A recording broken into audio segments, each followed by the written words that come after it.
गुरुर्ब्रह्मा गुरुर्विष्णू गुरुर्देवो महेश्वरः गुरु साक्षात परब्रह्म तस्मै श्री गुरवे नमः. तस्मै श्री गुरवे नमः. नमस्कार. आपण 18व्या अध्यायाच्या 41व्या श्लोकापर्यंत मागच्या वेळेस पोहोचलो होतो. तो 41वा श्लोक जो होता ना, तो थोडा जरा समजायला कठीण आहे, त्यामुळे तो आपण आज जरा पुन्हा एकदा शिकायचा प्रयत्न करू. आणि तो जरा घाईघाईत घेतला गेला असं मला वाटलं. सो आपल्यापैकी पुष्कळांना तो कदाचित थोडासा कठीण गेला असेल समजायला. मला सुद्धा मी जेव्हा पुन्हा ऐकला तेव्हा मला असं वाटलं की अरे, हे खूपच घाईघाईत झालं. त्यामुळे त्याच्यावर आपण पुन्हा चिंतन करू, कारण की तो विषय महत्त्वाचा आहे. तर त्याच्यासाठी मी पहिले आपली स्क्रीन शेअर करतो. आणि मग जर स्मिताताई आपण ते म्हणू शकलात. हो. 41वा श्लोक आहे बघा. 41वा. हो. बोला. दिसतोय. ब्राह्मण क्षत्रिय विशाम शूद्राणाम च परंतप. ब्राह्मण क्षत्रिय विशाम शूद्राणाम च परंतप. कर्माणि प्रविभक्तानि स्वभाव प्रभवैर्गुणैः. वंडरफुल. तर ह्याचा अर्थ हा आहे की ब्राह्मण, क्षत्रिय, वैश्य आणि शूद्र, they are distinguished by the qualities born of their own natures in accordance with the material modes, O chastiser of the enemy. म्हणजे ब्राह्मण, क्षत्रिय, वैश्य, शूद्र हे चार वर्ण जे आहेत ना, ते एकमेकांपेक्षा भिन्न कशामुळे दिसतात? तर त्यांचे जे विशेष गुण आहेत किंवा त्यांचा जो स्वभाव आहे, तो स्वभाव गुणांनुसार ठरत असतो. तर तो कसा असतो ते आपण आज जरा ह्याच्यावर सूक्ष्म चिंतन करूया. ठीक आहे. ब्राह्मणादिक वर्णांची कर्मे ती ती विभागिली, स्वभाव सिद्ध जे त्याचे गुण त्यास धरून या. स्वभाव सिद्ध जे जे त्याचे गुण असतील त्यानुसार ब्राह्मण, क्षत्रिय, वैश्य, शूद्र अशा लोकांची कर्म जी असतात ना, ती विभागली जातात.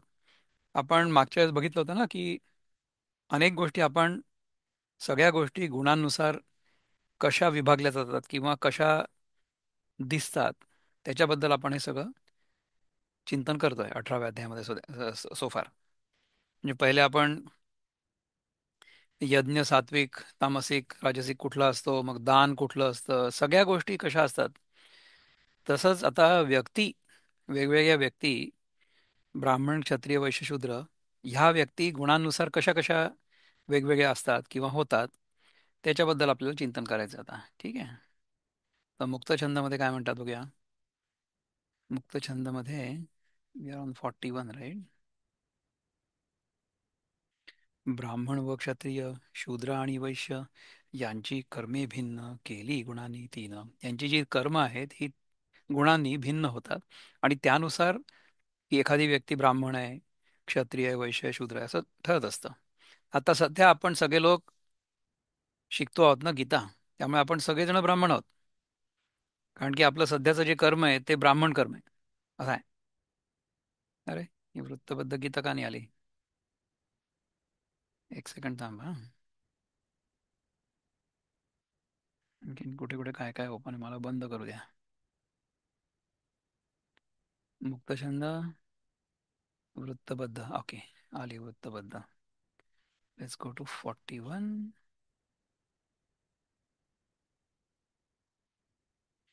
दिले ब्राह्मण क्षत्रिया वैश्य शूद्र तयांच्याची कर्मासी नेमून पात्र स्वभावाप्रमाणे आपुल्या करावे जसे गुण जे आपुलेही असावे.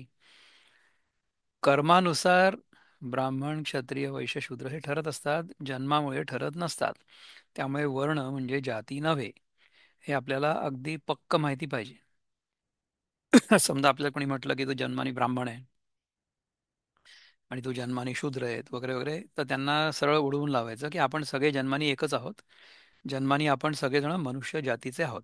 ठीक आहे ना. आपण मनुष्य जातीमध्ये जन्माला आलेलो आहोत, मनुष्य योनीमधनं जन्माला आलेलो आहोत. हे शत्रुतापना स्वभावज गुणांच्या योगाने ब्राह्मण, क्षत्रिय, वैश्य आणि शूद्र यांची कर्मे विभागलेली आहेत. तर आता हे वर्ण गुणांनुसार कसे तयार होतात आपण एकदा ह्याच्यावर चिंतन केलेलं आहे, पण आता हे पुन्हा जरा जास्त विस्तारपूर्वक करूया.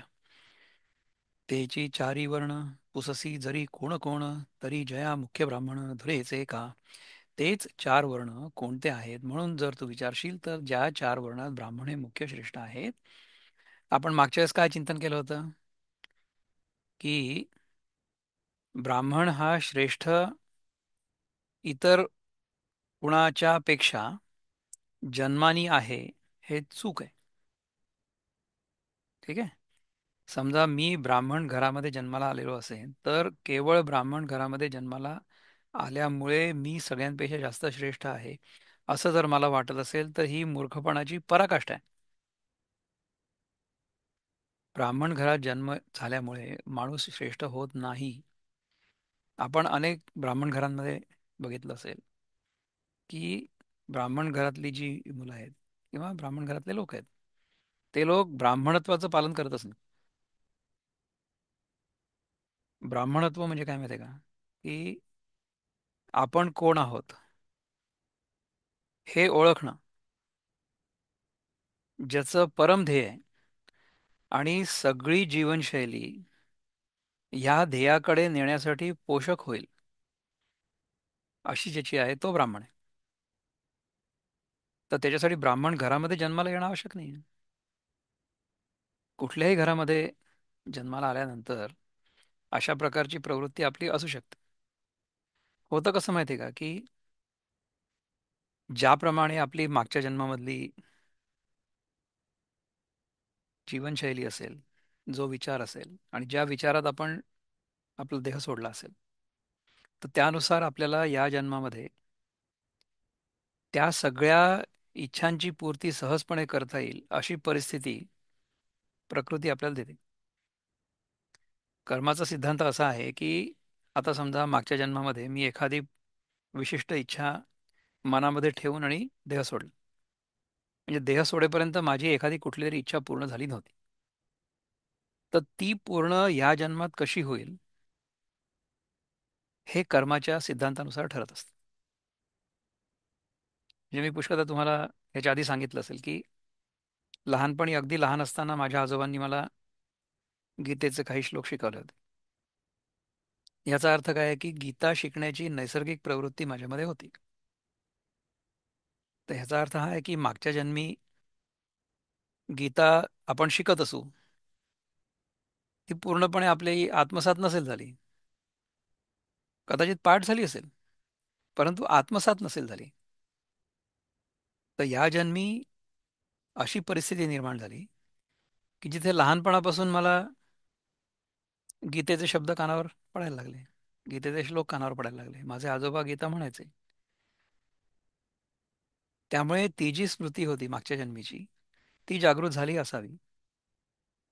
हा सगळा निष्कर्ष आहे किंवा हे सगळं अनुमान आहे. ह्याच्यासाठी तुम्ही जर मला विचाराल की ह्याचं प्रमाण काय, what is the proof, there is no proof. तुम्हाला जर हे लॉजिक लक्षात आलं तर ह्याच्यावर तुमचा विश्वास जर असला तर ह्याच्या पलीकडे मला तुम्हाला कन्व्हिन्स करायची काही गरज नाही. परंतु जर तुम्हाला ह्याच्यावर विश्वास नसेल, नाही नाही तुम्ही मला ह्याचं प्रत्यक्ष प्रमाण दाखवा, तर माझ्याकडे त्याचं प्रमाण नाही. तर खूपदा मी तुम्हाला ना लहानपणी आमच्या कॉलेजमध्ये असताना मी हॉरर फिल्म्स बघायचो कधी कधी, टीनेजर. तर एक F.U. रामसे नावाचे फिल्म प्रोड्युसर होते की डायरेक्टर होते मला आठवत नाही, परंतु त्यांच्या फिल्म्स यायच्या भयानक भयानक नावं असलेल्या. तर त्यांच्या सिनेमात त्या सर्टिफिकेटच्या जस्ट नंतर पहिली स्क्रीन जी यायची ना त्याच्यामध्ये लिहिलेलं असायचं की for those who believe no explanation is necessary आणि for those who do not no explanation is possible. म्हणजे ज्यांचा ह्या सिनेमात जे काही दाखवलेलं आहे त्याच्यावर विश्वास असेल त्यांच्यासाठी आम्हाला स्पष्टीकरण देण्याची काही आवश्यकता नाही. परंतु ज्यांचा ह्याच्यावर विश्वास नाही आहे त्यांना आम्ही कुठलंही स्पष्टीकरण देऊन उपयोग नाही. कारण की त्यांना स्पष्टीकरण देणं शक्यच नाही. त्याचप्रमाणे कर्माचा जो सिद्धांत आहे त्याच्यावर जर आपला विश्वास असला तर आपल्याला स्पष्टीकरण कोणाकडनं प्राप्त होण्याची काही गरज नाही. मी तुम्हाला आत्ता जे सांगितलं ते लॉजिकल एक्सप्लेनेशन आहे. म्हणजे आजची जी जगाची अवस्था आहे, ती जगाची अवस्था अशीच का बरं आहे, याच्यापेक्षा वेगळी का बरं नाही. किंवा माझ्या जीवनाची जी आजची अवस्था आहे ती नेमकी अशीच का बरं आहे, ती याच्यापेक्षा वेगळी का बरं नाही. याच्यासाठी एकच तर्कशुद्ध स्पष्टीकरण म्हणजे लॉजिकल एक्सप्लेनेशन आहे. ते हे की मागच्या जन्मामध्ये, म्हणजे आता पुनर्जन्म होतो किंवा नाही हे पण तर श्रद्धेवरच आधारित आहे ना. अनेक लोक म्हणतील की पुनर्जन्म नावाची गोष्ट बरोबर नाही आहे. आपण तर म्हणतो की अद्वैतामध्ये जर आपली निष्ठा दृढ असली आणि अद्वैताचं मर्म जर आपल्याला कळलेलं असलं, तर मग हे लक्षात येईल की पुनर्जन्म होऊच शकत नाही. का नाही होऊ शकत? कारण की जन्मच होत नाही. तर जन्मच जर नसेल तर पुनर्जन्म कसा होईल? हा अद्वैताचा सिद्धांत आहे, परंतु तिथपर्यंत आपण नाही पोहोचलोय ना. जोपर्यंत आपण अद्वैताच्या निष्ठेपर्यंत पोहोचत नाहीये, तोपर्यंत आपल्याला द्वैताचे जे नियम आहेत त्यांच्या आधारावर चालावं लागेल. कालच माझी एक चर्चा झाली, आमचे एक साधक बंधू आहेत त्यांच्यासोबत. तर ते म्हणाले की द्वैत हे नावेसारखं आहे, होडीसारखं आहे. ते पाण्यातच राहतं, परंतु पाण्यावरनं आपल्याला एका तीरावरून दुसऱ्या तीरावर घेऊन जाऊ शकतं. तर द्वैतामधले जे सिद्धांत आहेत, कुठले? कर्माचा सिद्धांत आणि पुनर्जन्माचा सिद्धांत. हे दोन सिद्धांत भारतातल्या सगळ्या धर्मांना मान्य आहेत. सनातन धर्माला तर मान्य आहेच. याच्यामध्ये अद्वैताला पण मान्य आहे आणि द्वैताला पण मान्य आहे. सनातन धर्मामधल्या सगळ्या शाखांना जन्म, पुनर्जन्म आणि कर्माचा सिद्धांत ह्या दोन गोष्टी मान्य आहेत. बौद्ध लोकांना मान्य आहेत, जैन लोकांना मान्य आहेत, शीख लोकांना मान्य आहेत. तर जे सनातन धर्माला अनुसरून पंथ आहेत, त्या सगळ्या पंथांमध्ये पुनर्जन्म आणि कर्मसिद्धांत या दोन गोष्टी सामान्य आहेत. पण ह्या द्वैतामध्ये आहेत. तर त्या द्वैतामध्ये कर्माचा सिद्धांत लागू होतो. तर ह्याच्यावर जर तुमचा विश्वास असला तर तुम्हाला खूप जास्त स्पष्टीकरण देण्याची आवश्यकता नाही. माझं आजचं जे जीवन आहे ते सगळंच्या सगळं मी जी काही कर्म माझ्या मागच्या जन्मांमध्ये केलेली असतील त्यांचा परिपाक आहे. या जन्मामध्ये जर मला गीता शिकण्याची नैसर्गिक उत्सुकता स्वभावतः प्राप्त झालेली असली तर ह्याचा अर्थ मागच्या जन्मामध्ये पुष्कळ साधना झालेली आहे. नाही तर कसं होऊ शकतंय? तर अशा प्रकारे जन्म आपला अशा ठिकाणी होतो की जिथे मागच्या जन्मी आपल्या ज्या काही इच्छा अपूर्ण राहिल्या असतील त्या इच्छा आपल्याला सहजपणे पूर्ण करता याव्या. म्हणून तर आपण गमतीने सांगतो ना की समजा आपण मनुष्य देहामध्ये आहोत आणि आपल्याला खायला पशुसारखं आहे, वाटतंय, आवडतंय. So I live in a human body but I feel like eating like a pig. So then nature will be extremely kind to me. Next time it will make me a pig. या जन्मी मला मनुष्य देहात आहो तरी सुद्धा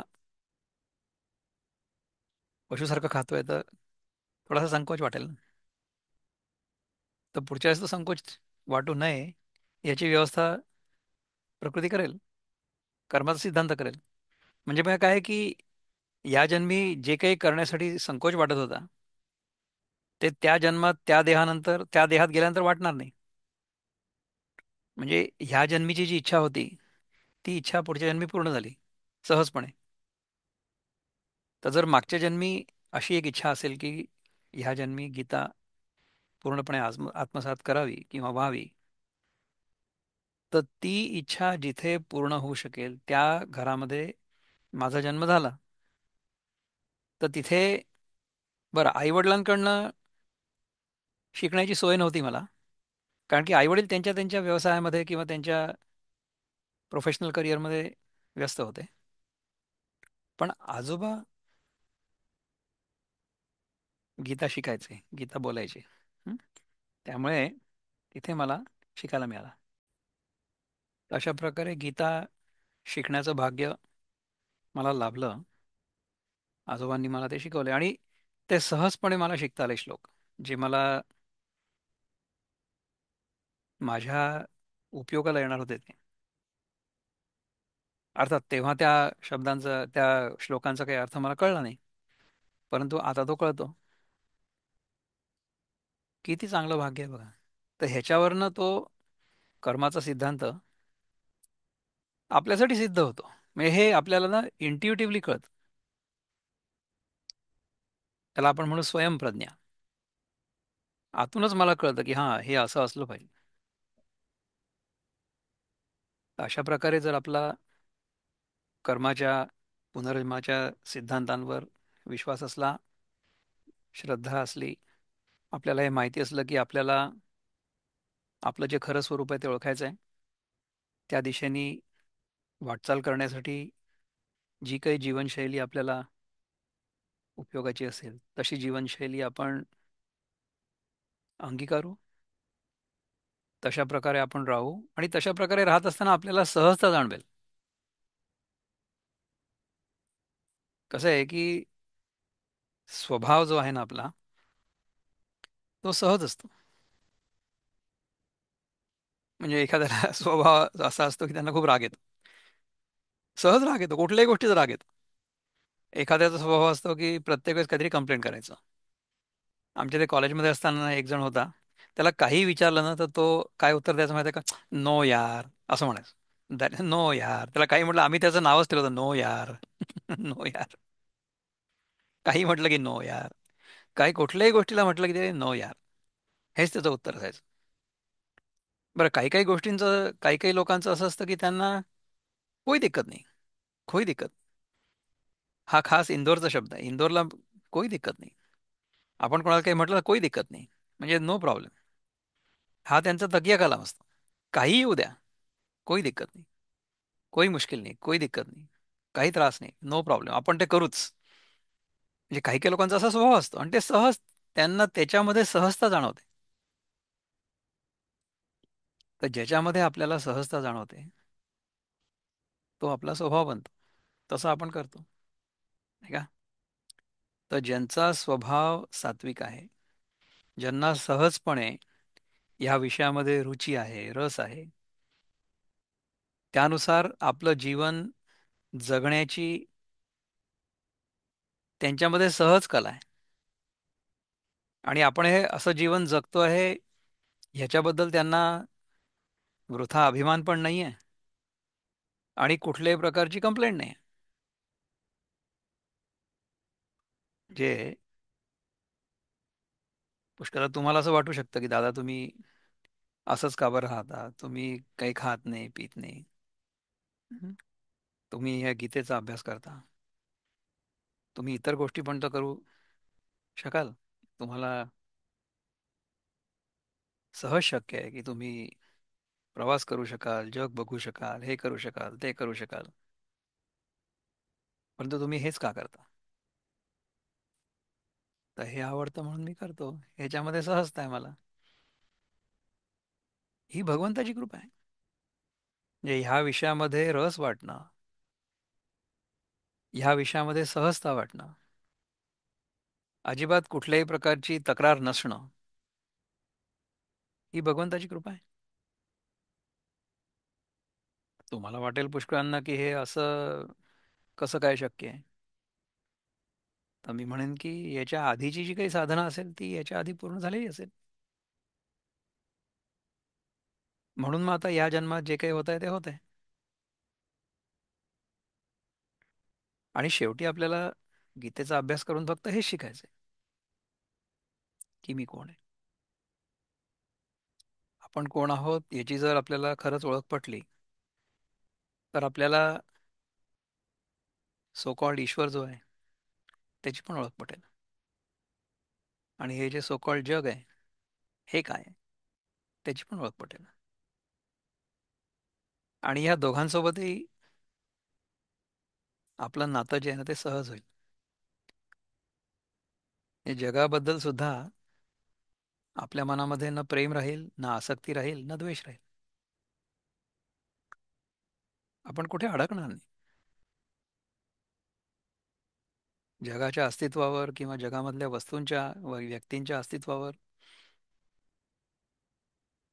आपलं जीवन, आपलं सुख, आपलं समाधान अवलंबून नाही राहणार.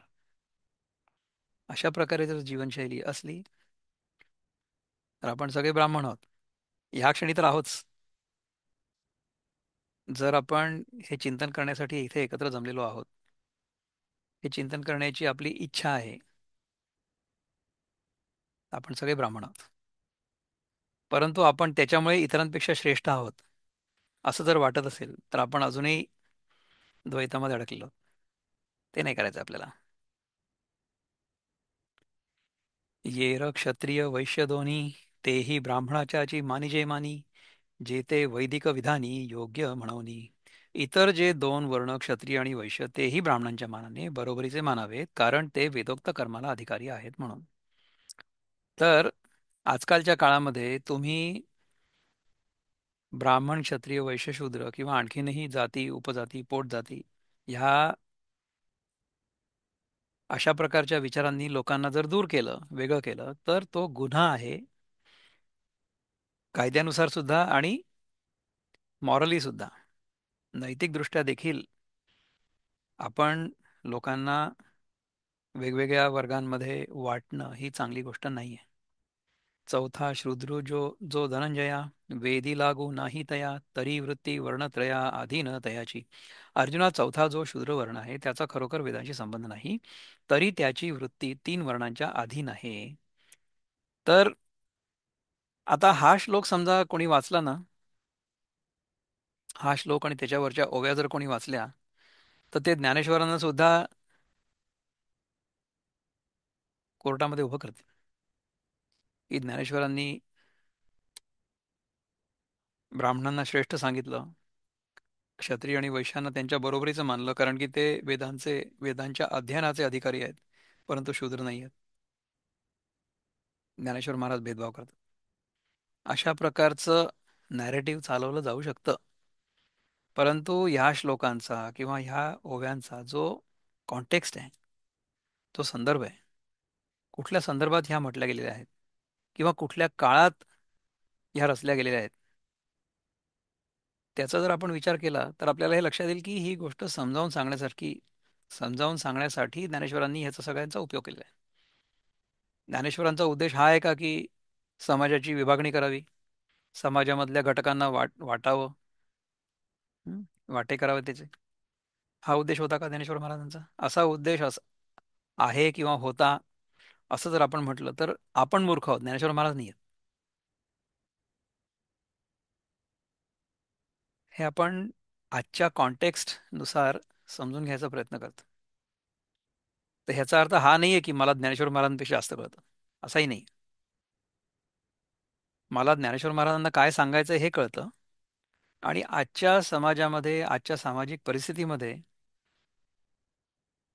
आपण ते कसं अप्लाय करू शकतो ह्याच्याबद्दल मी चिंतन करतो. समाजामध्ये विभाग निर्माण करावे किंवा उत्पन्न करावे असा उद्देश ज्ञानेश्वर महाराजांचा पण नव्हता, माझा पण नाही. परंतु आजकाल एक मी शब्द ऐकतो, क्लिप कटवा. क्लिप कटवा म्हणजे काय? की एखादं पूर्ण भाषण जे असेल ना त्याच्यातली एखादी क्लिप तोडायची, ती तोडायची जोडायची आणि मग त्याच्यावरनं ती क्लिप चालवायची, ती व्हायरल करायची, लोकांना सांगायचं की ह्यांनी असं म्हटलं. त्यांचा तसं म्हणण्याचा काही उद्देश नसेल सुद्धा, आणि तुम्ही जर त्याचा पूर्ण कॉन्टेक्स्ट बघितला तर त्याच्यामध्ये तुम्हाला लक्षात येईल की दिशा त्या व्याख्यानाची एका दिशेने होती, परंतु त्यातला एक भाग कापून आपण लोकांना दाखवला आणि लोकांना असं भासवलं की ह्या व्याख्यानाची दिशा उलटीच होती. याला म्हणतात क्लिप कटवा. क्लिप कटवा.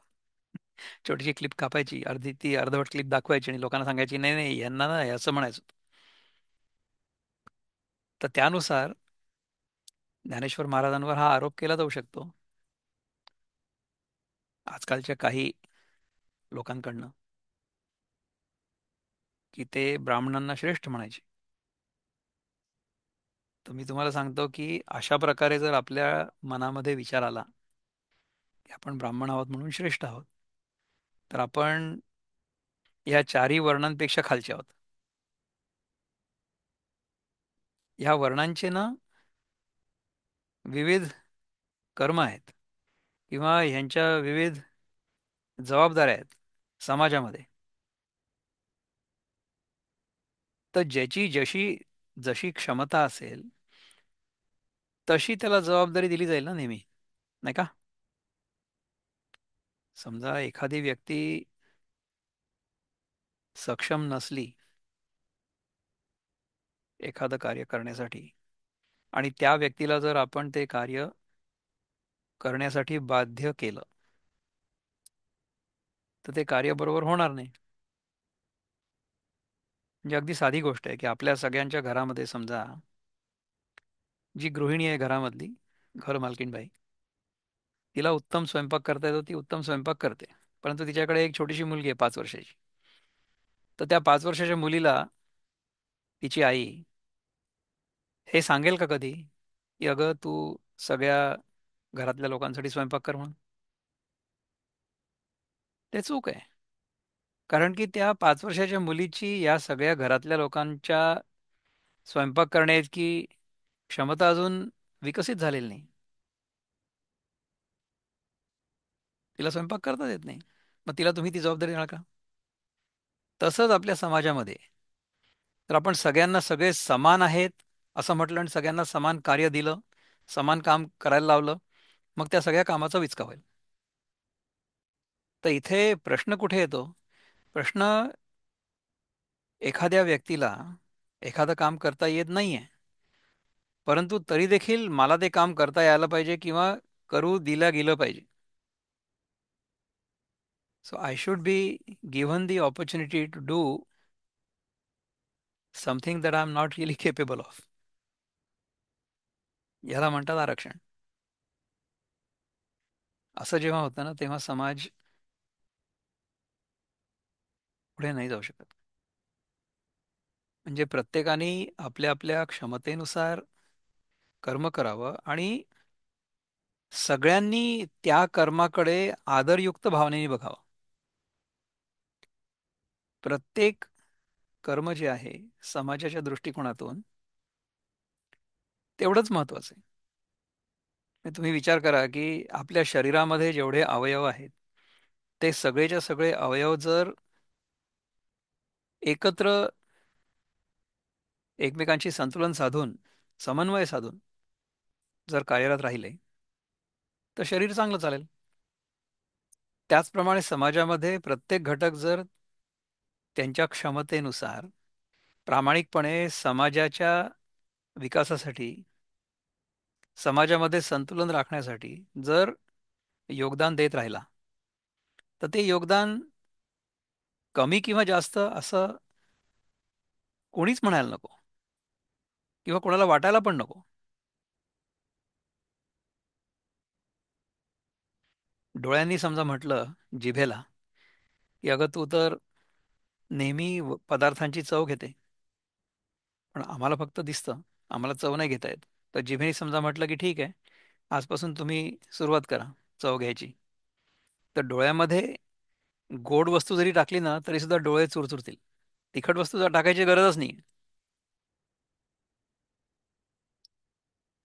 तर ज्याची जी क्षमता नसेल किंवा ज्याचं जे काम नसेल त्याला जर ते काम दिलं तर ते काम बरोबर होणार पण नाही, आणि जो ते काम करतोय त्याला त्रास पण होईल. आपल्या सध्याच्या समाज रचनेमध्ये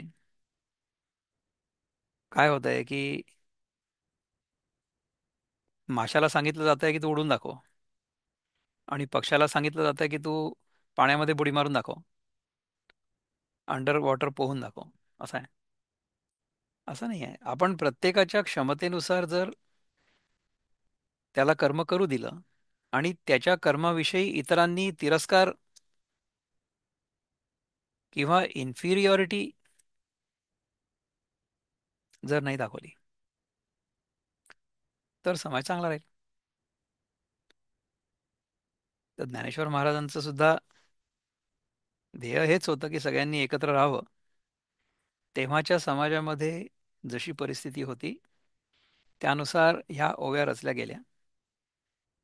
परंतु माझी खात्री आहे की त्यांचा उद्देश समाजामध्ये विभाजन करण्याचा नव्हता.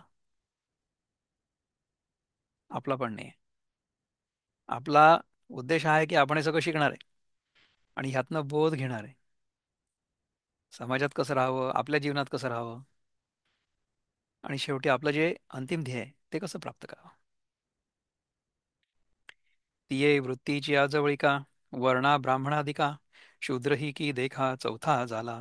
अहो त्या वृत्तीच्या निकट संबंधामुळे ब्राह्मणाधिक 3 वर्णांबरोबर शूद्र देखील चौथा वर्ण झाला पहा. त्या वृत्तीच्या निकट संबंधामुळे ब्राह्मणाधिक 3 वर्णांबरोबर शूद्र देखील चौथा वर्ण झाला पहा. त्याची वृत्ती कुठली आहे? शूद्राची वृत्ती जी आहे ती 3 वर्णांच्या अधीन आहे. म्हणजे कसं आहे की तुम्ही जर शरीराचा विचार केला ना, तर आपले जे पाय आहेत त्या पायांवर आपलं हे सगळं शरीर उभं आहे आणि त्या पायांच्या आधारावर आपण चालू शकतो, फिरू शकतो, उभं राहू शकतो, आणखीन काही करू शकतो. तर हे पाय जे आहेत ते एक तर शरीराच्या अधीन आहेत, परंतु शरीराचा पाया देखील आहेत. समाजामध्ये जर रचना आपण बघितली तर शूद्र वृत्ती ही इतर 3 वर्णांच्या अधीन आहे. याचा अर्थ हा आहे की इतर 3 वर्ण ज्या प्रकारचं कार्य करायला सांगतील ते कार्य आनंदाने आणि सक्षमतेने करू शकतील, हा वर्ण म्हणजे शूद्र वर्ण आहे. शूद्र वर्ण म्हणजे मला इतर लोक जे सांगतील ते मी करणार, प्रामाणिकपणे करणार, आनंदाने करणार, कारण की मी हे करायला समर्थ आहे आणि मला विचारपूर्वक काही करायला शक्य नाही. आपल्या घरामध्ये सुद्धा आपणही शूद्रच असतो ना. म्हणजे पुष्कळदा अशा गोष्टी असतात की ज्यांच्यामध्ये आपल्याला गती नसते. म्हणजे आता उदाहरणार्थ मला स्वयंपाक करण्यामध्ये काही सगळंच्या सगळं कळत नाही. तुमच्या वहिनींना ते कळतं. तर त्यांनी जर मला सांगितलं की आता मला ही भाजी करायची आहे, ती ही भाजी तू चिरून दे. तर ही भाजी जर मी चिरून दिली तर मी त्या क्षणी शूद्र आहे. का? कारण की मी जी व्यक्ती विचार करू शकते की ह्याचं पुढे काय करायचंय, त्या व्यक्तीने विचार करून मला सांगितलं. मला तो विचार करता येत नाही. परंतु मी हे काम करू शकतो. उदाहरण कळलं का तुम्हाला? की ज्या कामामध्ये विचार करण्याची गरज नाही आहे, आपल्याला दुसऱ्या कोणीतरी सांगितलं की तुम्ही हे करून द्या आम्हाला.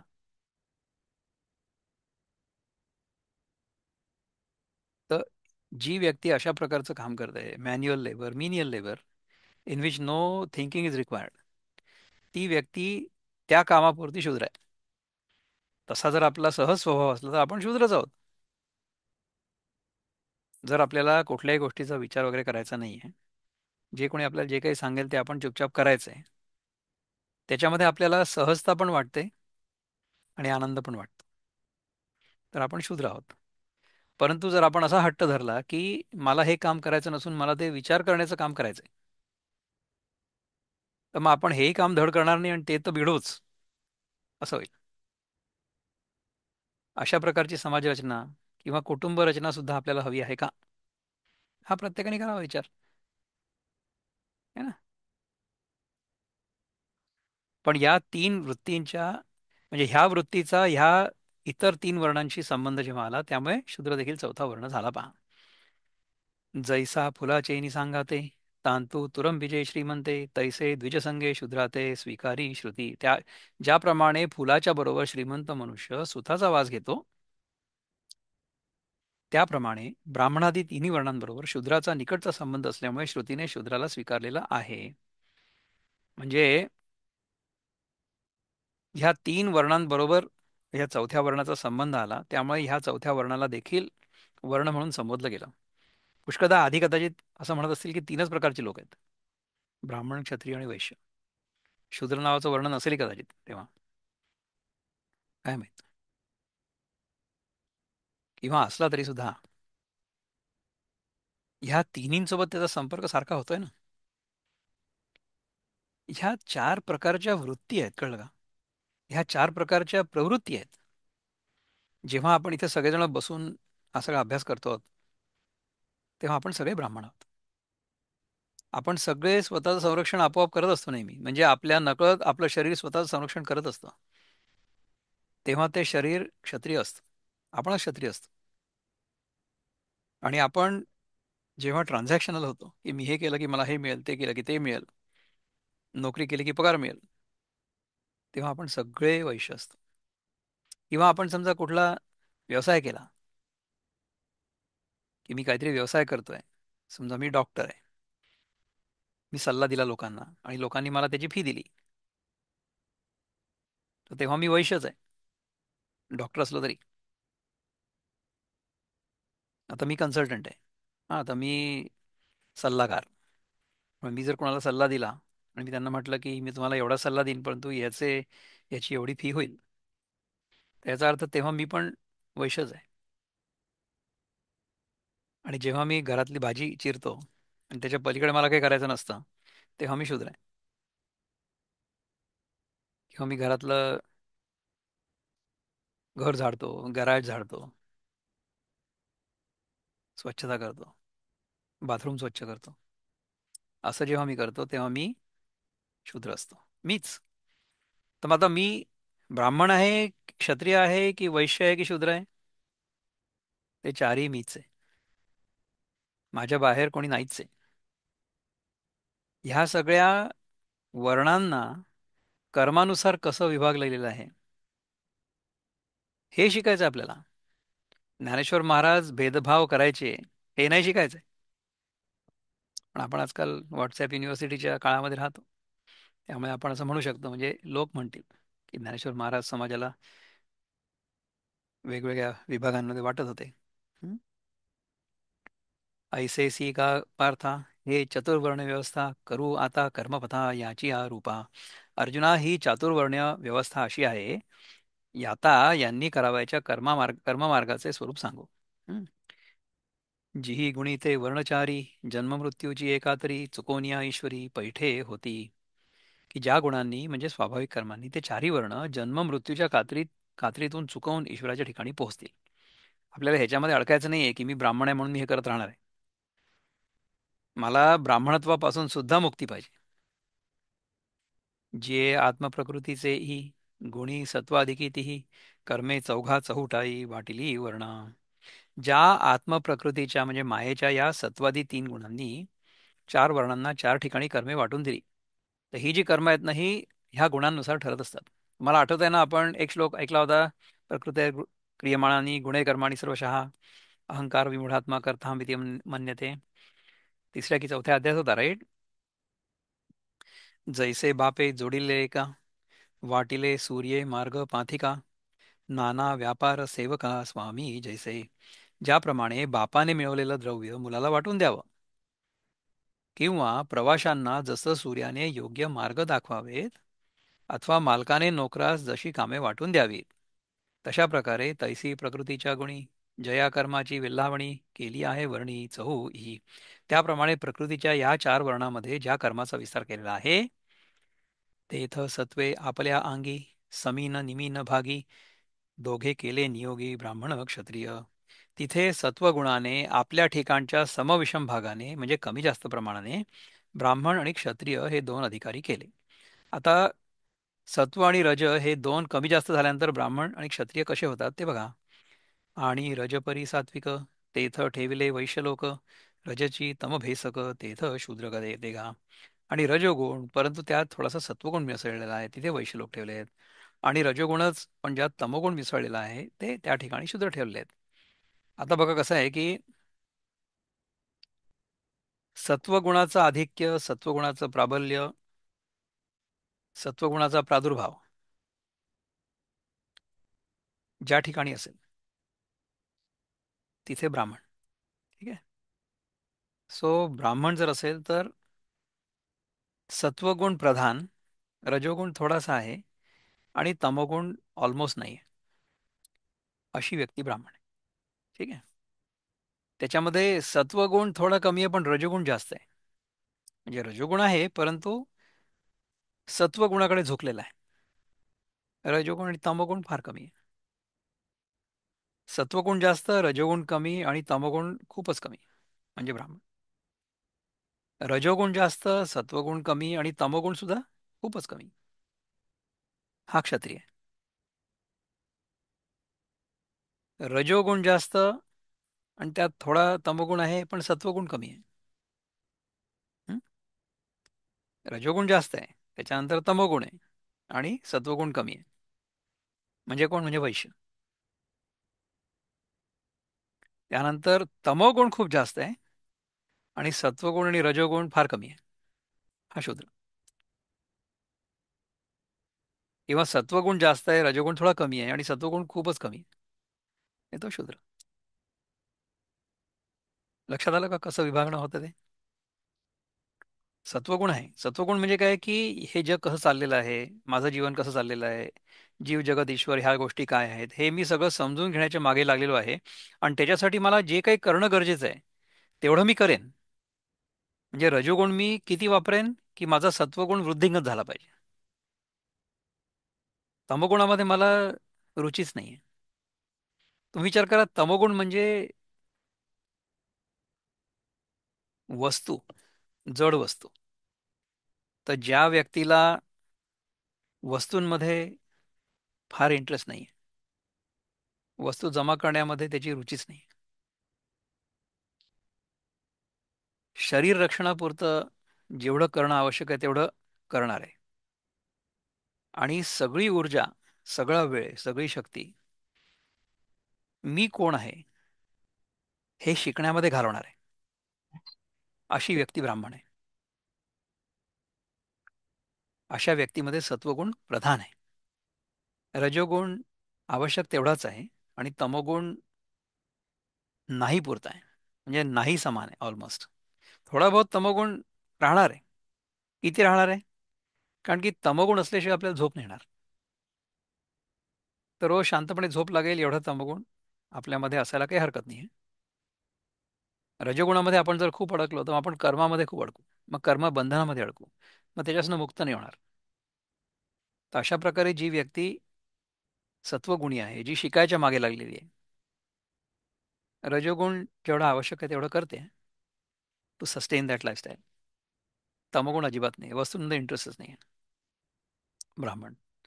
दुसरा असा आहे की ज्याला रजोगुणामध्ये म्हणजे I want to do something, पण I want to do something for the good of the people. मला जे काही करायचं ते समाजाच्या कल्याणासाठी करायचं. क्षत्रिय जो आहे ना तो सगळ्यांचं रक्षण करतो. रक्षण करण्यासाठी त्याला डायनॅमिक राहावं लागेल ना,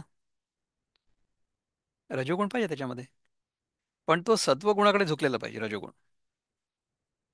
तर तो क्षत्रिय आहे. त्याच्यामध्ये सुद्धा तो राजा जो आहे तो निरीच्छ असावा, त्याला संपत्ती गोळा करण्यामध्ये रस नसावा, नाही तर मग तो वैश्य आहे. म्हणजे असं म्हणतात ना की जेव्हा राजाच व्यापारी होतो तेव्हा त्या देशाच्या प्रजेचं अकल्याण होतं. राजाने व्यापार करायची काही गरज नाही. राजाने व्यापार व्यवस्थित व्हावा दादा तुमचा याच्यासाठी आवाज नाही समाज येते. व्यवस्था करायला पाहिजे.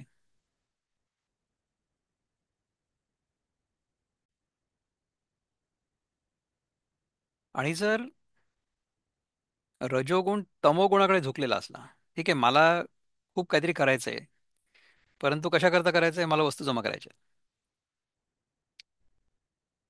रजोगुण हा तमोगुणाकडे जर झुकलेला असला तर मग देन काय होईल? I will become a businessman, मी वैश्य होईन.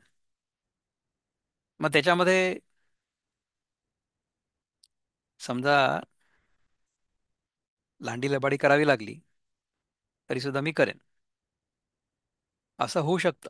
परंतु असं न होता माझ्या मनामध्ये लांडी लबाडी न करता व्यवसाय करून मी जे काही करेन त्यातून संपत्ती जमा करावी अशी वृत्ती जर माझी असली, असायला पाहिजे. म्हणजे तेवढा सत्वगुण पाहिजे, तेवढा सत्वगुण पाहिजे ह्या वैशासाठी, की मी व्यवसाय करीन, मी एखादी वस्तू दिल्यानंतर पैसे घेईन म्हणा, किंवा एखादी सेवा दिल्यानंतर पैसे घेईन, परंतु त्याच्यामध्ये अधर्माचरण नाही करणार. म्हणजे मी शेतकरी आहे, मी शेतमाल विकेन, शेतातून उत्पन्न घेईन, परंतु जास्त पैसा मिळेल म्हणून मी अफू नाही पेरणार किंवा तंबाखू नाही पेरणार. तर मी खऱ्या अर्थाने चांगला वैश्य आहे, ज्याची समाजाला बांधिलकी आहे. त्याच्यामुळे थोडासा सत्वगुण आहे, रजोगुण खूप जास्त आहे, परंतु तमोगुण म्हणजे कसा, की वस्तू जमा करणार, जगाला सत्य मानलेलं आहे, हा वैश्य आहे. आणि शूद्र म्हणजे काय आहे, की त्याला वस्तूंमध्ये इंटरेस्ट आहे, वस्तू जमा करण्यामध्ये इंटरेस्ट आहे, पण त्याच्यासाठी मेहनत करायची गरज नाही आहे, म्हणजे मेहनत करायची इच्छा नाही आहे. रजोगुणी कमीच आहे, सहज जर कोणी आपल्याला दिलं तर हवं आहे. अशा प्रकारची जर माझी वृत्ती असेल, तर ती आजकालच्या काळामध्ये कशी दिसेल तसं मी तुम्हाला त्याचं उदाहरण दिलं. परंतु शूद्राला देखील थोडं सत्व ह्याच्यासाठी पाहिजे, की मला जे सांगितलं जातं आहे ते मी प्रामाणिकपणे करेन. म्हणजे तेवढं धर्माचं बंधन शूद्राला पण आहे, असायला हवं, जर समाज व्यवस्थित चालावा असं वाटत असेल तर. तर ज्याला सत्वगुण जास्त, रजोगुण अगदीच बेताचा आणि तमोगुण नाही के बराबर असं असेल तर ब्राह्मण. सत्वगुण रजोगुण साधारण बरोबर आहेत, तमोगुण कमी आहे तो क्षत्रिय. रजोगुण तमोगुण साधारण बरोबर आहेत, सत्वगुण कमी आहे तो आहे वैश्य. आणि ज्याचा तमोगुण जास्त आहे, बाकीचे दोन गुण कमी आहेत, तो आहे शूद्र. अशा प्रकारे चारही वर्ण गुणांनुसार विभागले गेलेले आहेत. स्नेहाताई, मी एक दोन ओव्या ज्या आहेत या श्लोकामधल्या त्या पूर्ण झाल्या की तुझा प्रश्न घेतो. सो आय रिमेंबर दॅट ना. So will come back to it. Just give me a couple of minutes. रजोगुण, परंतु ज्यात थोडासा सत्वगुण मिसळलेला आहे तिथे वैश्य लोक ठेवले आहेत, आणि रजोगुणच पण ज्यात तमोगुण मिसळलेला आहे त्या ठिकाणी शूद्र ठेवलेले आहेत. ऐसा एकाची प्राणीवृंदा, भेदू चतुर्वर्णधा, गुणीच प्रबुद्धा केला जाण. बरं ठीक आहे, आल वेट हिअर. स्नेहा, अनम्यूट. हा श्लोक मी ही ओवी नंतर घेतो. अ, जर हे तिन्ही गुण नसले तर, म्हणजे गायब झाले हां, समजा, तर नाही. तर तिन्ही गुण नसले तर हा प्रश्नच नाही उद्भवत, कारण की या प्रकृतीमध्ये, या जगामध्ये सगळ्याच्या सगळ्या गोष्टी या तीन गुणांवर आधारित. कुठेही तुम्ही जर बघितलं ना तरी तुम्हाला हे तीन गुण दिसतीलच. आत्तापर्यंत आपण या 18व्या अध्यायामध्ये ना सगळ्याच्या सगळ्या गोष्टी कशा ह्या तीन गुणांवर आधारित आहेत ते बघितलेले आहे. त्यामुळे हे तीन गुण नसले तर हा प्रश्नच नाही उद्भवत. This is not possible at all. सगळीकडे तुम्हाला हे तीन गुण दिसतीलच. चांगला प्रश्न आहे मग पण हा. ह्याच्या दिस इज व्हेरी गुड. पलीकडे जायचं आहे हा, आपल्याला ना, या तीन गुणांच्या पलीकडे जायचं असतं ना. प्रश्नच नाही. परंतु आपण गेलोय का आतापर्यंत? आतापर्यंत आपण तर इथेच आहोत नाही. ना. त्यामुळे इथे असेपर्यंत काय समजून घ्यायचंय, त्या गुणांचा उपयोग कसा करायचा आहे हे समजून घ्यायचंय. आता सध्या आपण सगळेजण सत्वगुण प्रधान आहोत, कारण की आपण हा अभ्यास करतोय. त्यामुळे आपण सगळेजण ब्राह्मण आहोत आत्ता. कुणाचा कुठल्या घरामध्ये कुठल्या कुळामध्ये जन्म झालेला आहे याच्याशी काहीही कर्तव्य नाही आहे. आत्ता इथे जन्मानी सगळेच्या सगळे ब्राह्मण नाही आहेत, परंतु आत्ता आपण आपल्या कर्मानी सगळेच्या सगळेजण ब्राह्मण आहोत, असं आहे. त्यामुळे वर्ण जो आहे तो कर्मानुसार ठरत असतो, आणि वर्ण म्हणजे जाती नाही आहे. जाती म्हणजे आपल्याला जात म्हणतो आपण आपल्या इथे, तर ती सगळ्यांची आपल्या जात एकच आहे. आपण सगळेजण एकाच जातीचे आहोत आणि त्याला म्हणतात मनुष्य जात. आपण मनुष्य जातीचे आहोत सगळेच्या सगळे. आपली जाती एकच आहे. We are not from different जाती. आपल्या इथे जे जातीपातींचं जे सगळं चिखल तयार झालंय आपल्या समाजामध्ये, हे सगळं राजकारणी लोकांची आपल्या समाजाला देणगी आहे. हे योग्य नाही आहे. समाजासाठी पण नाही आहे, देशासाठी तर नाहीच आहे, आणि व्यक्तीसाठी पण नाही.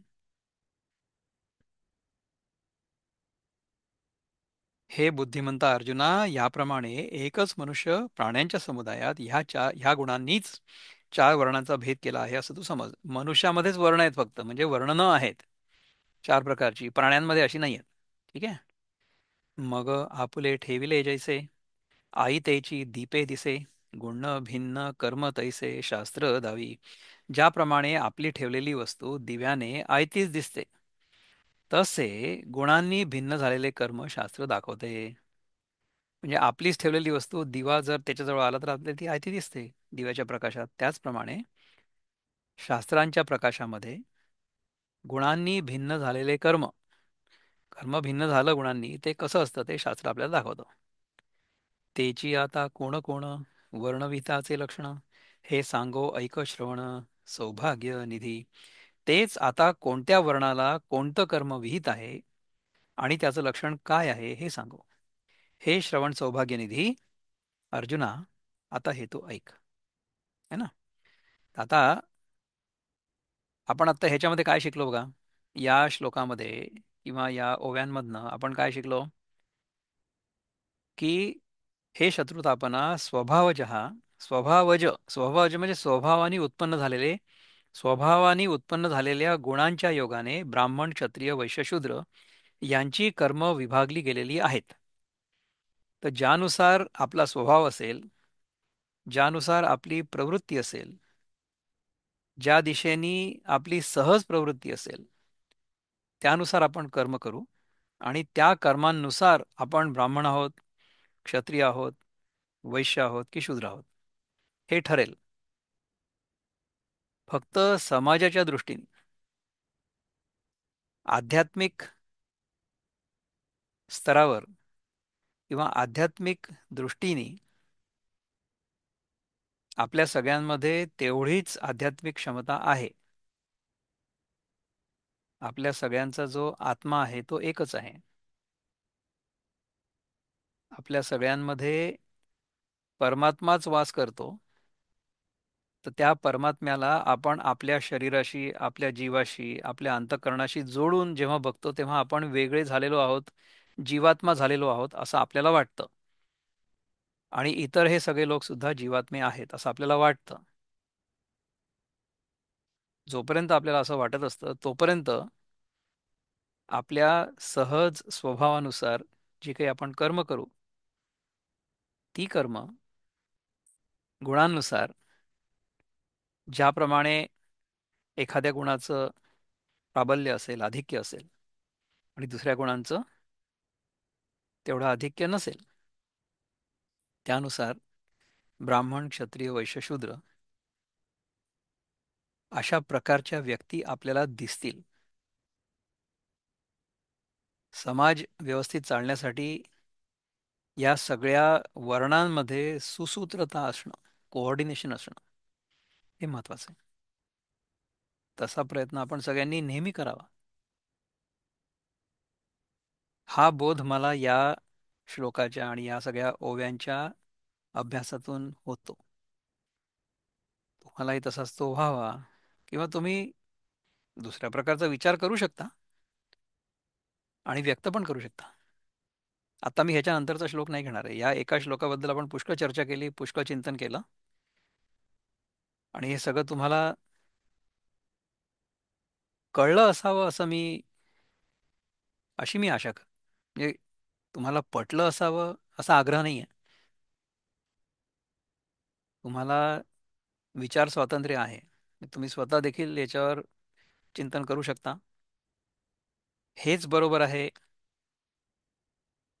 असा मी दुराग्रह नाही ठेवू शकत. परंतु समाज व्यवस्थित चालण्यासाठी अशा प्रकारचा विचार केला जावा असं मला वाटतं प्रामाणिकपणे. कोणाला काही विचार व्यक्त करायचे असतील किंवा प्रश्न असतील तर आपण अनम्यूट करू शकता, विचारू शकता.